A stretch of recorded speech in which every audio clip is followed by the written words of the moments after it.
welcome to Scrappin with Sheri. So in an effort to continue on in the sketchbook and also to use up parts of my Christmas cheer collection I have left, we're looking at page 17 in our book today.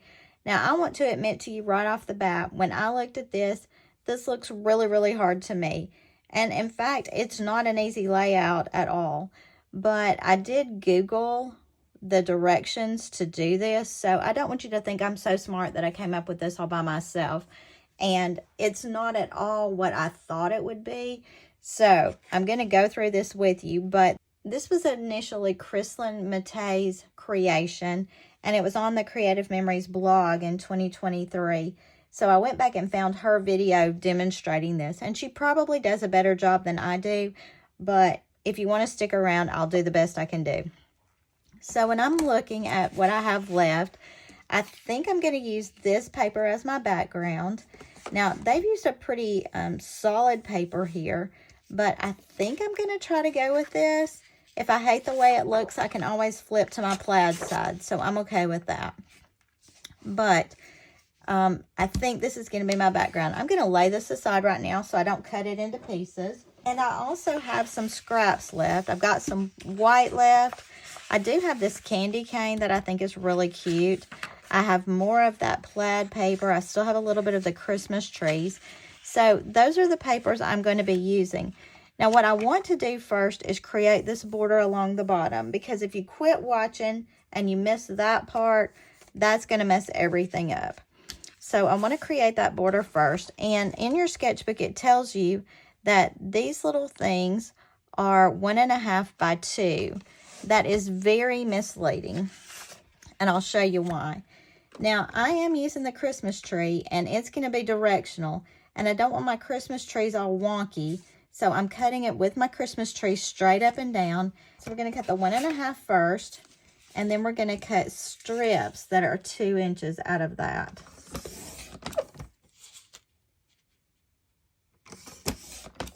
And I'm not going to need all 6 strips that it would cut out of this unless I decide to make this a 2-page spread. But I'm just going to go ahead and cut this whole strip that was 1.5 down to 2-inch pieces. So I've got all those finished.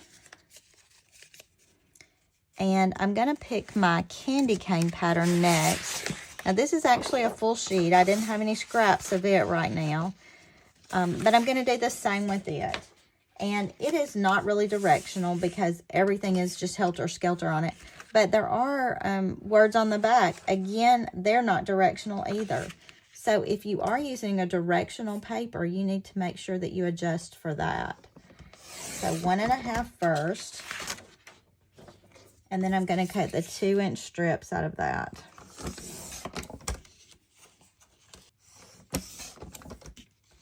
All right, so I have 6 of these, 6 of the Christmas trees. Now, I'm going to show you how this layout works. I may go back and change some things up, but I just want to show you how it's supposed to work. Now, with this white paper, this is just going to be to build my base for those pieces, and I'm going to cut it just a hair less than 2 inches. Just a tiny bit. I'm not even measuring, but just a hair less than 2 inches, because I don't want this white base to show once we layer these onto it. So I'm going to go back and layer these alternating. I think this will make a really fun layout, and I could use the other sides. I could use the backs of these, but I want to keep it just these two, I think. So, in doing that, let me just run repositionable tape all the way down through here. And that's just going to hold these little pieces that we've cut into place. And I'm just trying to make those even, top and bottom. You know, if you don't cut exactly, it's going to be a little bit off.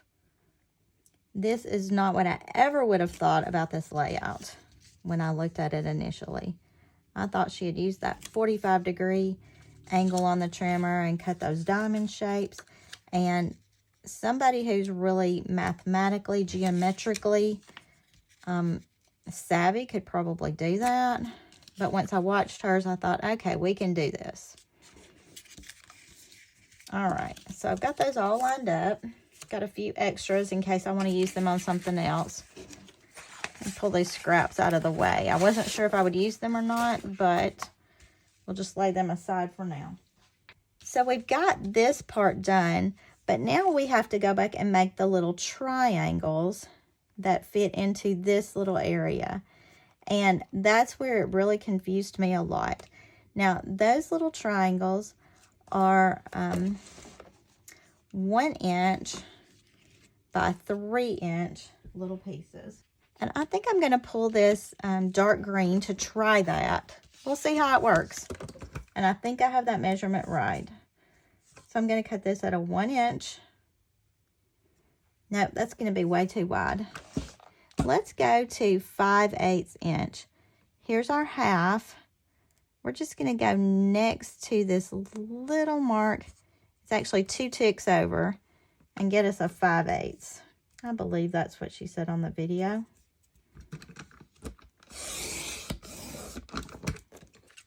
And that's a thin strip, and we're going to need 2 of those. So let me do that one more time.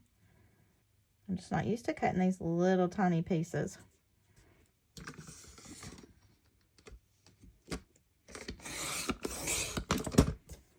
All right, 5/8. I'm going to put that one aside because I know it's a little bit bigger. And then these are going to be 3 inches long. So 5/8 by 3 inches. Now before I cut both strips, I'm going to test this out and make sure it works. But I do know the 3 inches was correct. So you'll get 4 of those out of there. Now, the next step, I know I keep moving everything back and forth, but I want us to keep in mind what we're looking at here. This is a 5/8 by 1. So the next step is going to be to fold this little thing in half lengthwise. And I'm going to pull my personal trimmer for this. Now, I opted to use the personal trimmer just because it's easier for me to get an exact cut on something tiny like this on my personal trimmer. But what I'm going to do is cut from this tip where it's open to the opposite folded tip. And I'm just laying that in my personal trimmer and chopping. And when I open that up, if I can get it opened up, it's going to make that perfect triangle that fills in all of these little gaps. So how great is that? Now what she actually did was used these pieces that she cut off for the outside edges and then just filled in all these others. Not what I would have guessed in a million years. So I'm really glad I took the time to watch that video. Again, we've got a 5/8 inch by 3 inches long. We're folding that in half. And in using cardstock, it makes it easier because I don't have to worry about what side is showing what triangle. I don't know if that makes sense or not, but if I had a patterns paper, I would have to make sure the triangles were the right direction on the particular pattern I was using. Now, is that not just cool as it can be? I'm going to go ahead and continue on cutting these because I feel like once we get the border done, the rest of the page is going to fall into place pretty easily. Now, this is not something I think I would want to do on a 2-page spread just because I wouldn't want to make this border go all the way across both pages. But it would easily lend itself to a 2-page spread, I think. And here we had the full triangle and a piece. Here we're going to put the full triangle here. So it makes it look like those are on a diagonal. Is that not so smart? And I'm just going to chop these into 3-inch lengths so we can finish that up. And then we'll finish this page. Remember, we're folding in half and then just cutting them on the trimmer corner to corner. Then once you unfold them, you've got your triangle.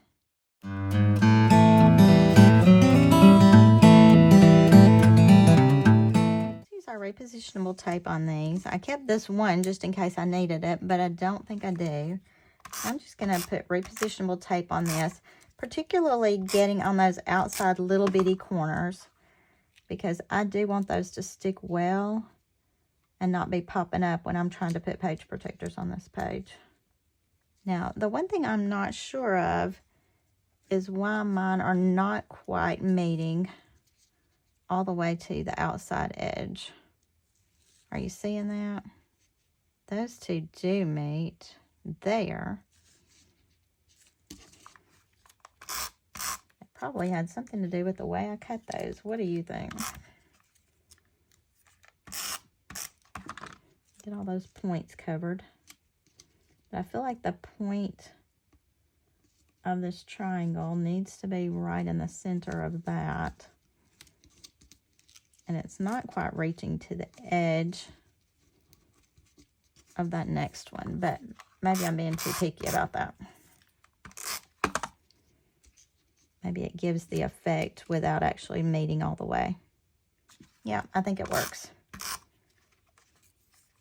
So what you're looking at is that the point of your little triangle is going to be right where those two seams connect.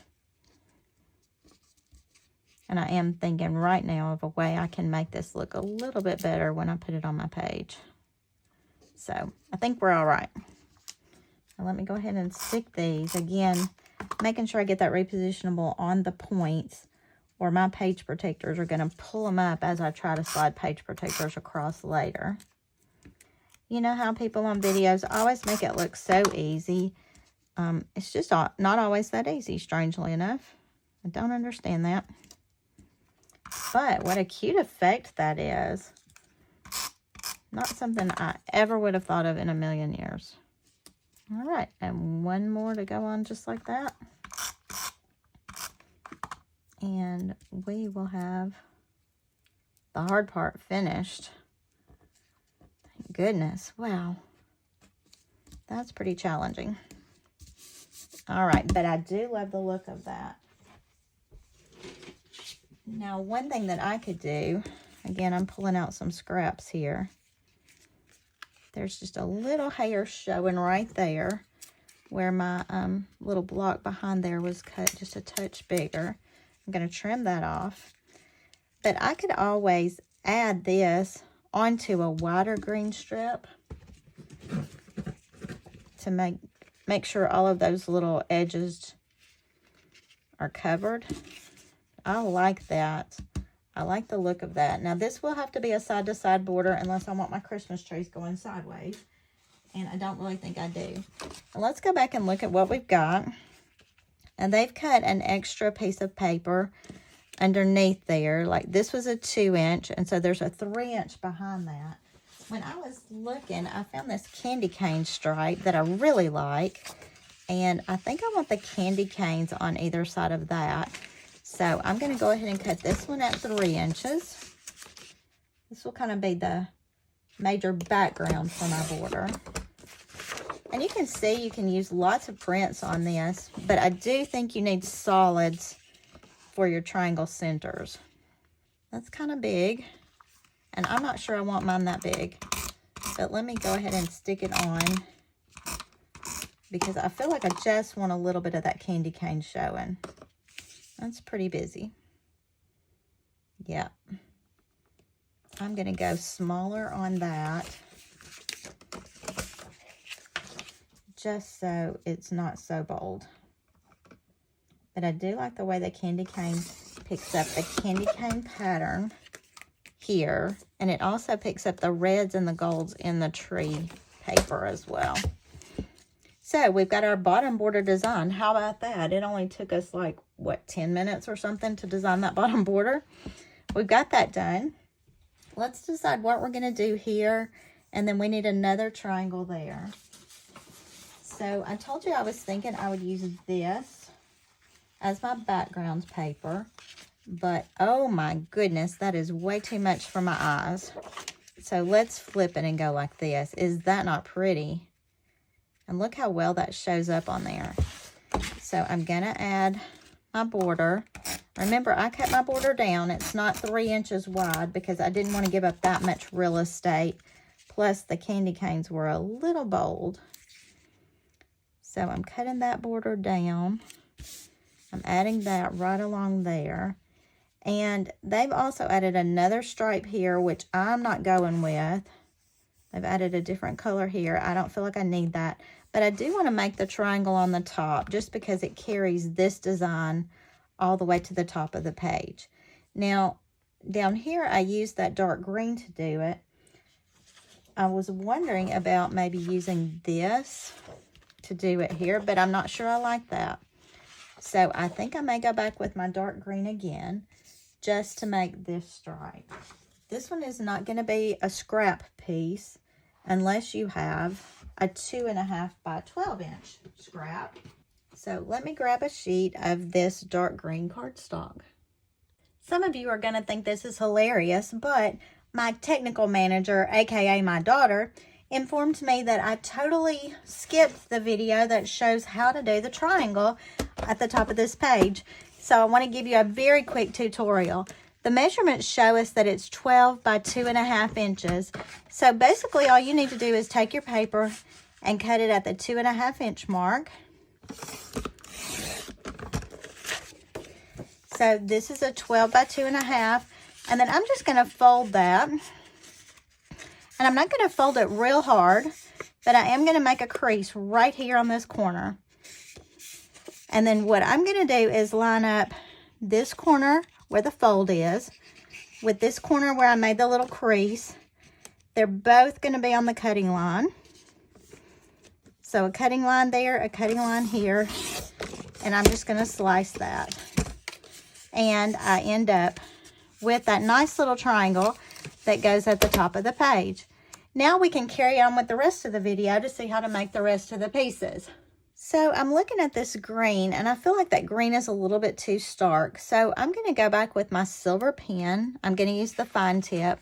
And again, I'm just going to do some dots and dashes on here. Now, I say fine tip. The finer tip on this silver pen is not nearly as fine tip as some of our others. It's more like a little brush feel. But I'm just adding some dots and dashes here just to make that not be quite so stark against all the other plaids and things I've got going on here. I like stitching. Have you ever stitched on your pages? I know some scrapbookers actually use a small sewing machine and do real stitching, but I just do pen stitching on mine. It doesn't take a lot of time. Good way to use those pens and just give some added interest. So I like that look, and I had pulled the little Santa embellishment because I think he's so cute. Let me see if I've got any word stickers left that we could also use on that. You can see my stickers are getting pretty slim here. Oh, how cute is this? That kind of picks up my look I've got going there. Now, unfortunately, the top of that envelope is going to get lost. So let's look at our scraps and see if we've got any kind of scraps we could use up there to make that show up better. Not sure what I want to do there, but I love the envelope, particularly because I said it looks like an envelope. We don't really need the letters to Santa in my house because all of my children are grown.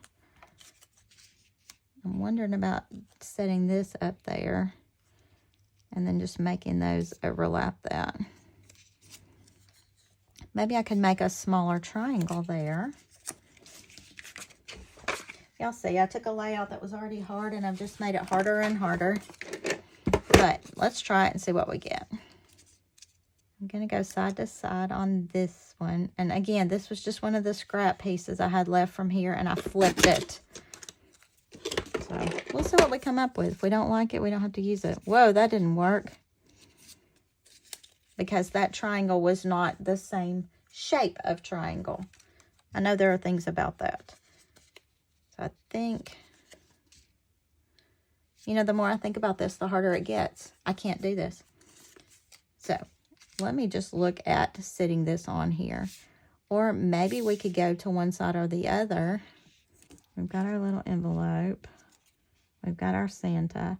If I pull Santa off the green, he's not going to show up very well. So he needs to stay on the green.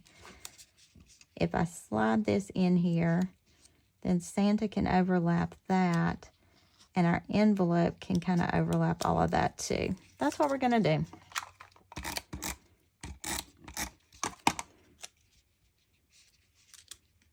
I know I'm probably making this harder than it is. So y'all just fast forward through this and don't think about it. It's a lot easier that way. I'm going to make, oh, he's going off the top.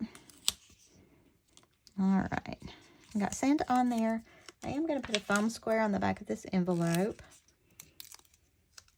I do like it that I said, hey, that looks like an envelope, and I had not even thought about these little stickers being left over.